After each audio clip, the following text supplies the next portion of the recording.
Hi, everybody. I'm Dr. Christy Smurl, and today I've been asked to make a short video, or at least I'll try to keep it short, on a subject that I was asked about regarding fasting for psychological and spiritual benefits, as well as integrating in concepts of Ayurveda. So the first thing that I want to say is I've written an article previously on my Healthier Vibrations blog. You can just type in my last name, Smurl, Smirl, and fasting, and you'll be able to read through that. And that goes over more the metabolic and physical benefits of fasting. But today I want to approach the subject from psychological and spiritual development aspects in Ayurveda.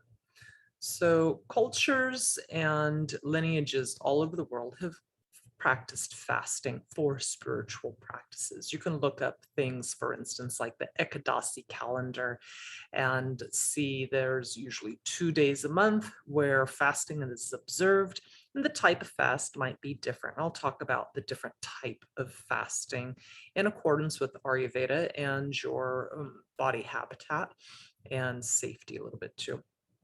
So we can take a look first at fasting as yagya, Y-A-G-Y-A, or some people spell it yagna, Y-A-G-N-A. And this means to sacrifice. And let's talk for just a second about sacrifice. Most spiritual progression, or I prefer to call it self-actualization with capital S, or soul, capital S, actualization, requires some degree of sacrifice, some type of offering, some type of discipline, or we'll just always fall short of finding that path of truth. So, fasting in and of itself is a form of sacrifice. It's a form of tapas, discipline. Well, other than that, of showing self discipline and being an offering, why would we give that offering? Sometimes we give it to appease certain aspects of our planetary alignment. So we may choose a certain day of the week to fast, Monday for the moon, or let's say Thursday for Jupiter or the guru. And there's a whole correlation between what day of the week you fast. Now, some people will do fasting for psychological reasons, and that's where I want to tie in Ayurveda. So we understand in Ayurveda that in order to reach full self actualization, we must be in control of our mind. And when are we out of control of the mind? Well, there's two reasons where the mind goes out of whack. There's psychological reasons and there are psychosomatic reasons. So psychological disturbances of the mind would be, something horrible happened, I'm mad, I'm upset, etc. And we would treat that through meditation and all sorts of other different psychological, cognitive reprogramming, etc. But let's take a look at the mind being disturbed, which will limit us from self-actualization, from a psychosomatic origin. So somatic is from the body. And in Ayurveda, we understand that if we eat foods that aggravate the doshas, we have three doshas, back to basics 101, the vata, pitta, kapha, these control all of our biological functions. And so if we are eating certain types of foods, let's say too much kapha food, then the mind can become aggravated in the channels with tamas and heaviness, dullness, depression, the doldrums. Or if we eat too much food that is, let's say, spicy and stimulating, then we get an aggravation of rajas in the mind, agitated, restless, anxiety, etc.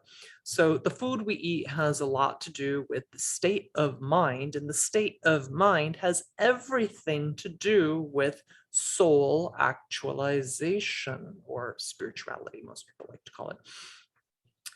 As well as when we're eating improper foods for the type of body we have, we become sick or malaligned in the mind, and we have abnormal emotions. And the emotions are actually arising from the psychosomatic origin of food and lifestyle. So let's talk a little bit about fasting and how we observe this. So I am a personal big fan of OMAD, OMAD, 1 meal a day.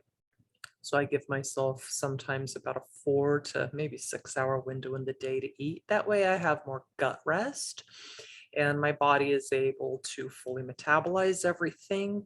And it gives my body a chance to do other tasks other than just digest the food that I've been eating, such as biological cleanup, as well as it is allowing my gut health to improve. Now, this is not for everybody. If you have hyperacidity or other conditions, well, then you need to consult a specialist before you start modifying your food.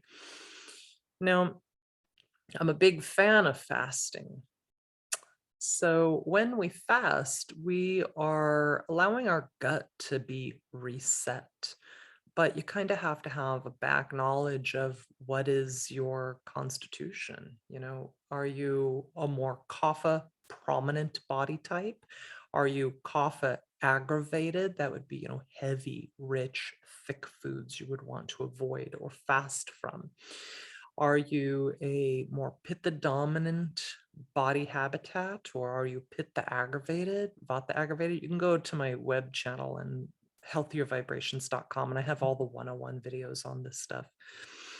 Anyways, back to fasting. When we fast, we are allowing our body to reset. We're allowing our metabolism to become more balanced, because there's lots of different ways in Ayurveda the metabolism can become out of balance. We have Manda Agni, we have Tikshna Agni, and we have Vishama Agni. So basically that means either your metabolism is being overloaded by Kapha, Pitta, or Vata.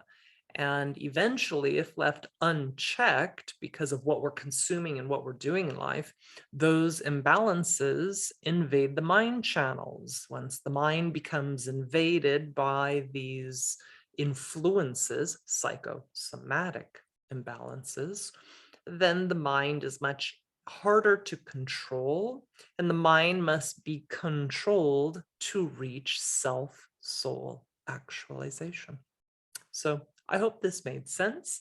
And thank you for listening. And I hope that you will take a consideration of what you eat and what you do and how that affects your psychological landscape of your life and how that will influence your self-actualization.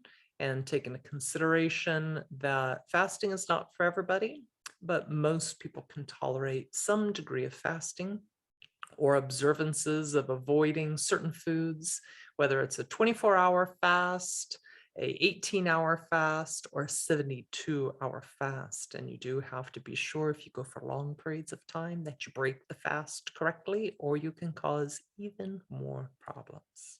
All right. Have a great day, everybody.